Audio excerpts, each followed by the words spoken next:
28-year-old Canadian charged under UK Terrorism Act after arrest at Heathrow. This is the Great White North Report. So last week, Khaled Hussein of Edmonton was arrested at Heathrow Airport upon entering into the country. He's facing one count of terrorism alongside Ajem Shandari.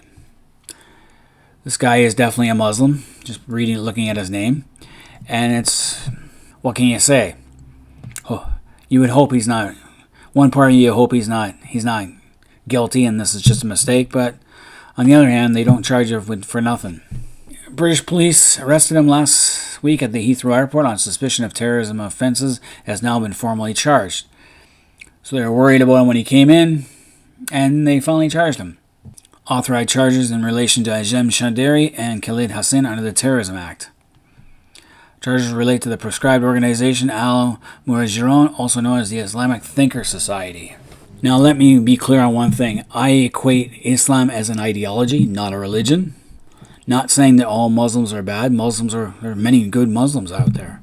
And most Muslims, probably 90% of the Muslim population, do not understand what Islam really is. They're not taught. There are many holes in the narrative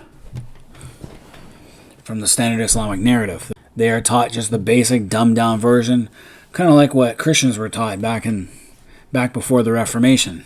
So many Muslims don't even really know what Islam is. To me, Islam is an ideology that is akin to communism and Nazism, in my opinion. It's on par with those two ideologies. So Shandari is a well-known radical Islamic preacher who has been convicted of aiding ISIS. Already a great guy already.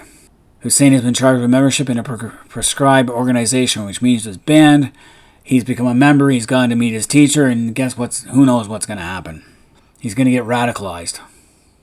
It doesn't take much, because most Muslims do not do a deep dive into their own religion.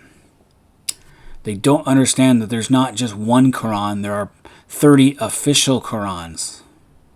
Most Muslims today read the Hafs Quran, or they read, and a small minority, about 4%, read Warsh Quran.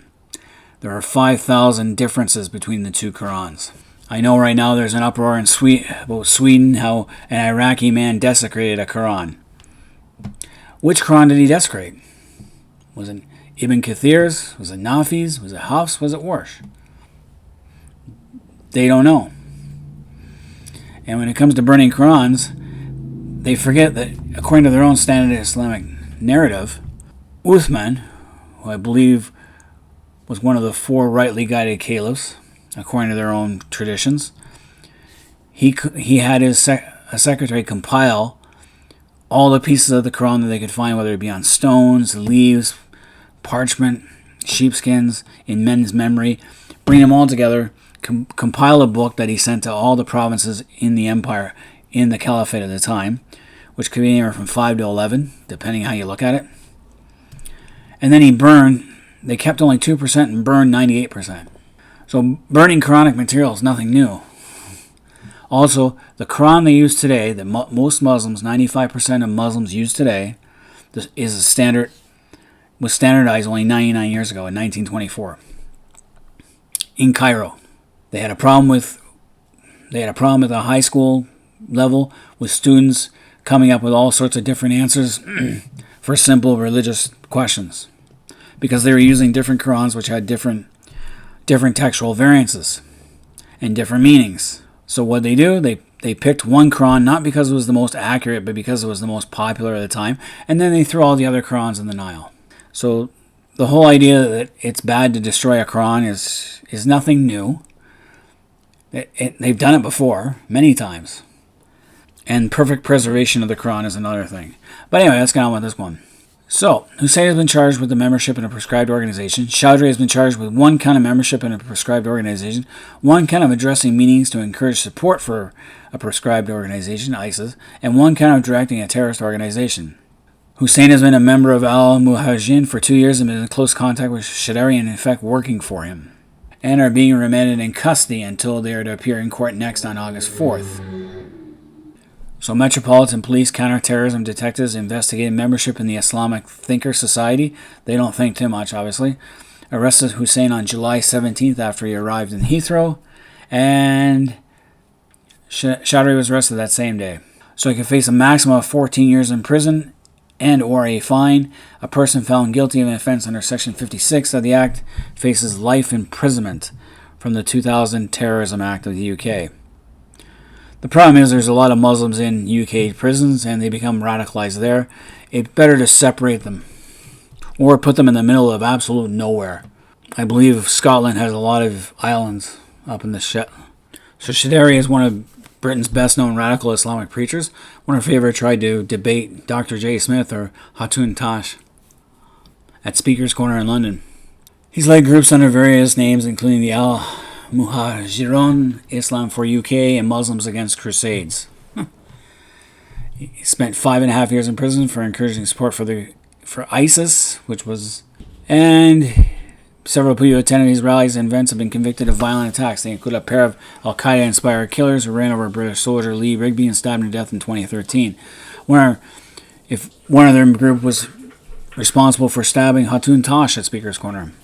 The British government issued orders requiring that Al-Muhajiroun, Islam for UK, called a submission, Islamic Path, London School of Sharia, and Muslim Crusades be treated as alternative names for the same organization. Sharia law, eh? Something we really don't need in Canada. The problem is Canadians are dumb. We're the Christians and the Hindus and the Buddhists, we're just as stupid about Islam as anyone else. Because we don't take the time to learn. And all you have to do is read this. Reliance of the Traveller, a classic manual of Islamic sacred law. This is basically what most of Sharia law is based on. Oh yeah, it's got great segments about slavery, war, how to treat infidels, which includes Christians, Jews, Hindus, Buddhists, whatnot. Real great work. I've read it. And it is by a Muslim. It's what they base their Sharia law on. And this guy obviously never learned his lesson because he keeps doing other names, starting other groups. Which goes to the question, if this guy's found guilty, do we really want him back? Because citizenship, if he is a Canadian-born citizen, doesn't say the article didn't. Citizenship is a right. Was a right. Is it now a privilege? And it should be a privilege. It's a privilege to be a Canadian. I am privileged to be a Canadian. And the fact that I'm born here. People who do really stupid things like this. This guy, Jack Letts, who became a British Canadian with dual citizenship. The British have denied his citizenship. They've kicked him out. Now it's up to us Canadians to take him in? The hell with him. Let him rot. He joined ISIS in their attack on Syria. He converted to Islam. Let him live in an Islamic country. Why bring him back here? I have no sympathy for this clown. He's born and raised in Britain. He's not Canadian. He retains the right to return to Canada, but he's not really Canadian. And when you do something stupid like that, the time has come to revoke it. Too many times people have taken advantage of our citizenship laws, and it's time to get tougher on that. No, he can stay where he is. Let him live his life in the Islamic paradise. But anyway, any Canadians out there, let me know what you guys think of this Canadian who's been charged under UK Terrorism Act. If he's convicted and serves his time in jail, should we let him back into Canada? Or should we let him rot somewhere else? Kick him out, strip him of his citizenship, and send him off to another country. Leave comments in the comment section. Subscribe if you're new to the channel. Until next time, this has been the Great White North Report.